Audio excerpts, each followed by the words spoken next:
Welcome back to episode 20 of What Happens Next, the podcast dedicated to people thinking about retirement, or if you want to frame it in a different way, what happens next in your life. And it's really interesting because even though on What Happens Next we talk about a wide range of areas, we want to focus more on well-being as a whole.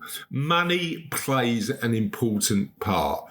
And I really love the story, and it's something that I'm going to share in this podcast interview, of Kurt Vonnegut and Joseph Heller, two novelists who end up at a party one day having a conversation about money. And I think their insight tells us something really fundamental about when we're thinking about planning for that what happens next stage in our life, what we might want to do when we're thinking about doing that, so that we understand whether financially we're prepared enough.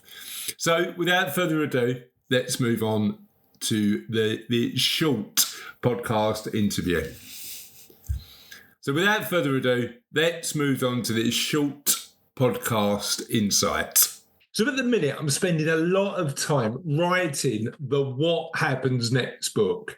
I'm 50,000 words in as I speak to you today, and currently working to make sure that the book adds as much value as we can to people thinking about that next stage in their lives. Now, the book's not ready yet. It won't be out until sometime in 2025. I'm working hard to get it finished. But what you can do is sign up for the book waiting list, so you're one of the first people that gets access. You can simply do that by visiting whathappensnext.life/book.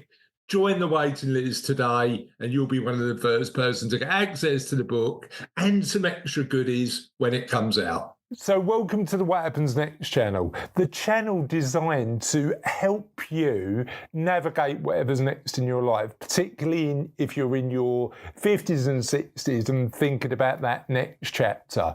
Now, we know from the work we do how difficult sometimes that transition is to whatever's next in your life. And what we want to do on the channel and on www.whathappensnext.life, does anybody use www anymore? I'm not sure. I am.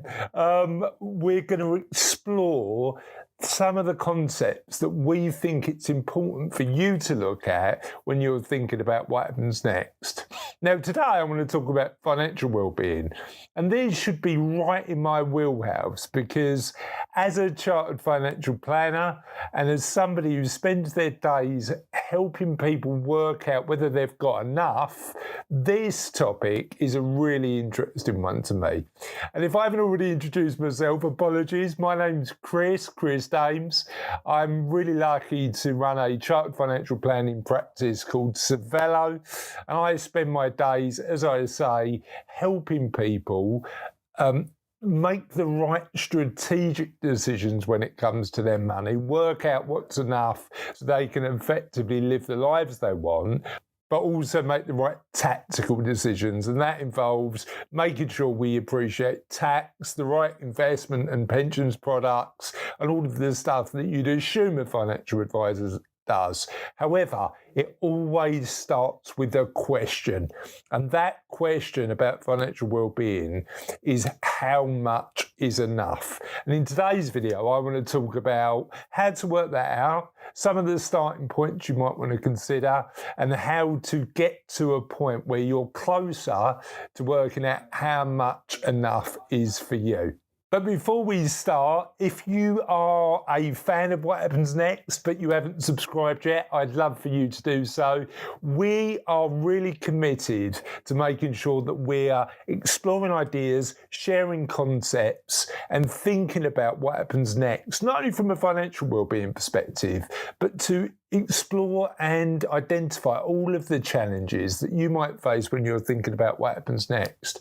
Now, we've done loads of interviews in all areas of well-being. We're going to continue to do that, but by liking and subscribing, it makes sure that we can grow the channel and help more people. That's priority number one, but also get the guests that are really going to benefit you when it comes to thinking about what happens next. However, we don't want to do that in a bubble. We want to make sure that actually what we're doing is making videos that are pertinent to the challenges you're facing when you're thinking about what happens next in your life.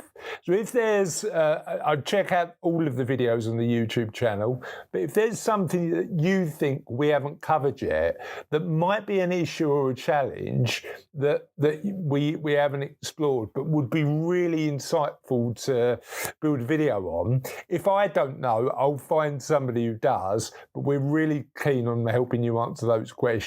So as well as commenting about what you found in this video that's useful, feel free to ask questions below or email us by using the contact form on the What Happens Next website, and we will do what we can to help in any way we can. So I wanted to start today's video by sharing one of my favourite stories, and it's about two of my favourite authors, Kurt Vonnegut and Joseph Heller. Now, Kurt and Joe were at the, I sound like I know them, I don't. Kurt and Joe were off to a party in New York, hosted by a very wealthy individual, a hedge fund manager, and somebody who had all the money in the world. And they walked into the party in this very opulent setting. And Kurt, who liked to tease his mate Joe, turned around and went, "Look at this, all of this stuff. Joe, you do realise that your best novel," which was Joseph Heller wrote Catch-22, by the way, your best novel, you do realise that what this guy earned in a day is probably the same amount as what you earned from the entire earnings from your best book, Catch-22, the most lucrative book for you. And Joseph looked round, he went, "Kurt, you're probably right. This guy probably did earn more yesterday than I ever earned from my book, but I've got one thing he'll never have." And Kurt's confused because this guy's clearly got everything. And he goes, "Well, what's that?" And Joseph Heller just turned around and said, "I know that I've got enough." Now, the financial concept of enough is an interesting one, because how much is enough, and how do we identify what we need to live the life we want? Part of the issue we've got when we're thinking about what happens next in our lives is having the self-awareness, having the introspection to be able to think about what the gaps in our well-being are. And we're doing loads of work at the minute with What Happens Next to build solutions that are going to help you think about well-being in a nuanced way when you're thinking about how it applies to your life. One of the first things we've built that you can use today is our What Happens Next quiz. It's free to do, takes about 5 minutes, but what it will do is give you an insight into the areas of strengths when it comes to your well-being and the areas you might want to improve. You can take the What Happens Next quiz at whathappensnext.life/quiz, and I hope it helps you in your journey to work out what happens next for you. And in this video, we'll explore some concepts that are going to help you get closer to that concept of enough. And the first step of working out how much is enough is really simple. It starts with a budget plan.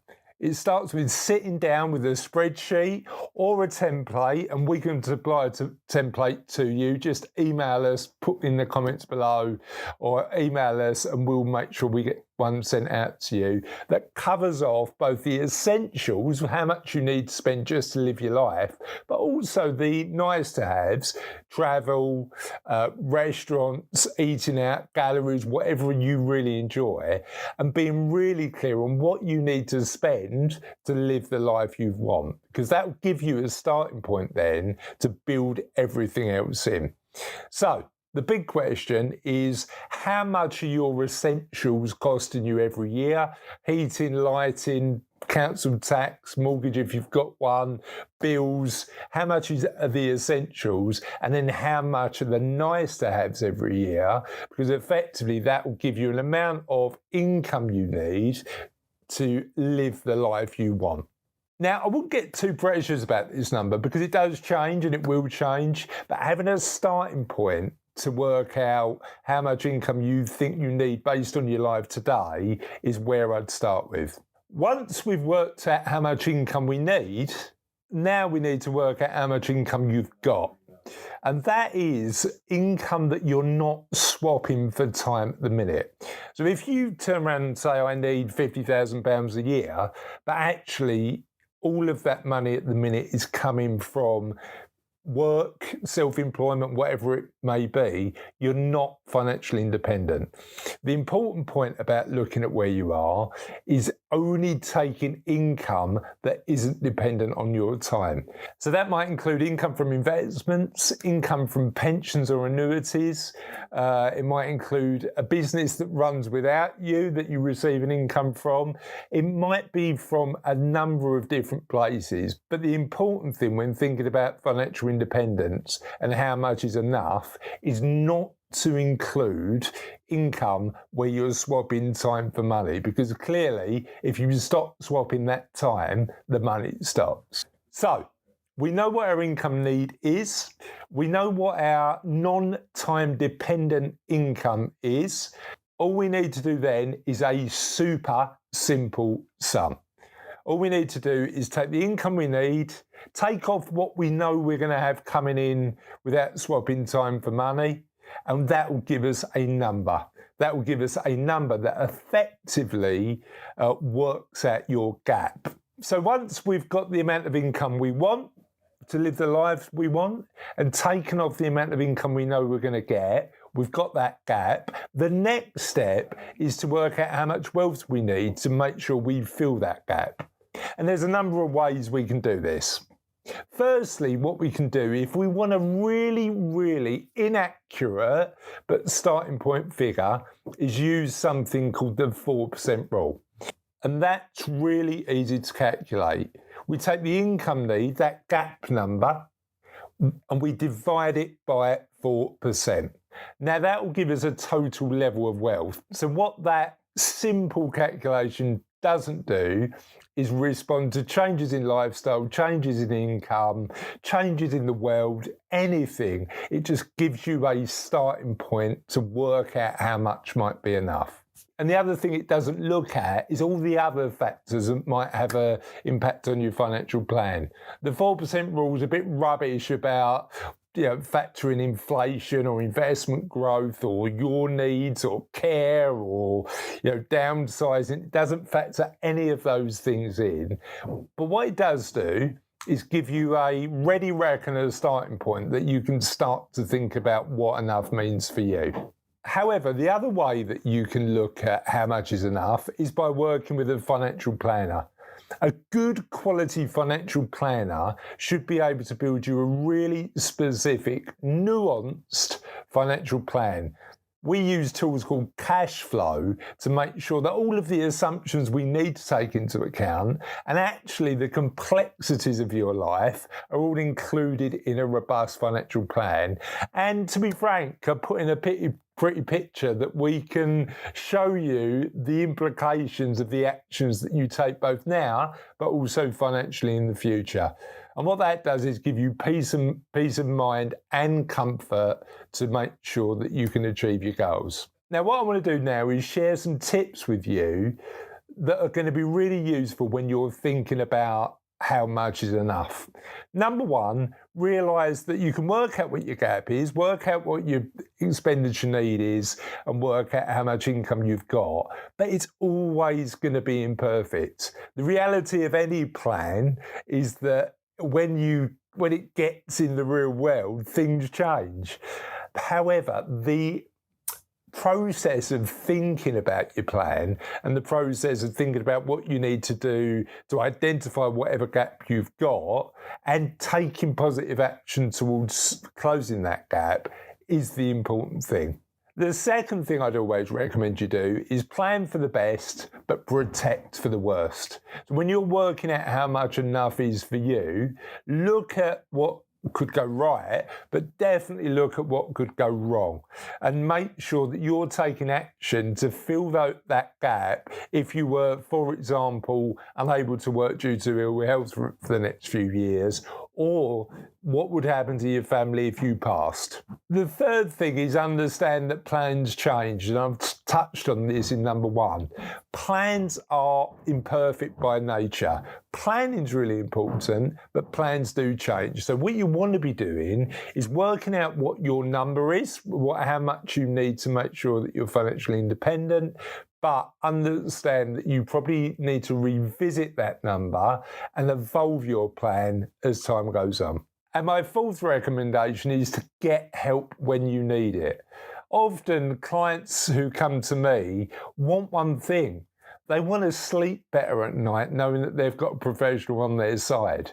And I'm sure that some of you are perfectly able to work this stuff out on your own, but getting help and making sure that actually you've got a professional partner to help you with your financial well-being is fundamentally important for some. It won't be right for everybody, but fundamentally important for some. It's not a weakness to ask for help when it comes to this sort of stuff. It's not something that you should be able to do. It's something that actually getting help is a good thing if you feel you need it. So that's how we work out how much is enough. We get to that Joseph Heller ideal of not just accumulating wealth for wealth's sake, but we actually think about what meaning money has to our lives and living the lives we want using the money we've got. Hopefully that was useful. Feel free to like and subscribe, as I said earlier in the video, if this is useful, but also let us know whatever we can do to share content that's going to help you navigate what happens next. And I'll look forward to speaking to you again on the next video. Have a lovely day. I really hope you enjoyed that. And I know that podcasts are brilliant because when you're on the go, you can listen wherever you want. However, if you've got a few minutes and like me, you're a bit more of a visual learner, you might want to visit our YouTube channel at What Happens Next Live. There'll be a link in the comments as well so that you can find us. And what I really appreciate you doing, we've got all the interviews on there, all the interviews you're listening to right there on there. But what we've also done is recorded exclusive content specifically for the YouTube channel that you can watch and get more insights into the next stage of your life and navigating it successfully.